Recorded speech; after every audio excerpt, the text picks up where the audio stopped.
हम देखेंगे कि क्लाउड कोड को कैसे इंस्टॉल करते हैं।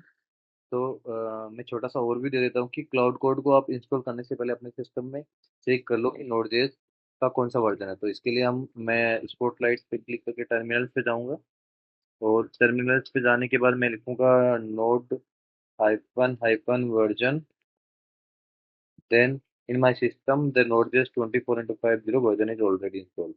If your system not installed, then go to the particular any video of the YouTube and install the properly. This is the simple step of the install node.js. तो let's move forward.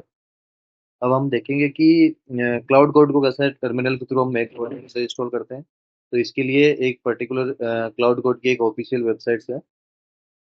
तो cloud code की official websites का link मैं आपको description में दे दूंगा। ये वाला ये लिंक है।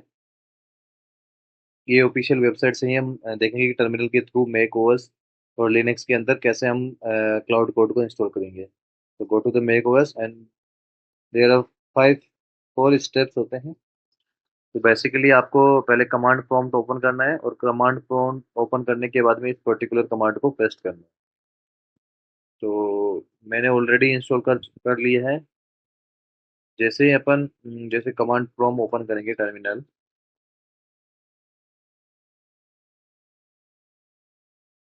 यहाँ इस पर्टिकुलर कमांड को कॉपी करके यहाँ पेस्ट करेंगे, तो ये पर्टिकुलर ये अपना क्लाउड है वो आपके सिस्टम में इंस्टॉल हो जाएगा।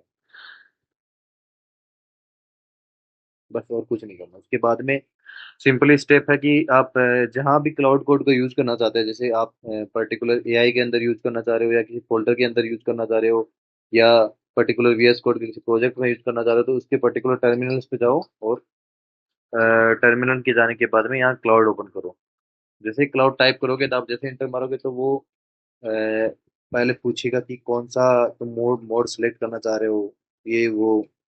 तो वो सिलेक्ट करने के बाद आप पर्टिकुलर क्लाउड के अकाउंट को लॉगिन करो, और आपका क्लाउड कोड उस सिस्टम के अंदर इंस्टॉल हो गया। Thank you guys.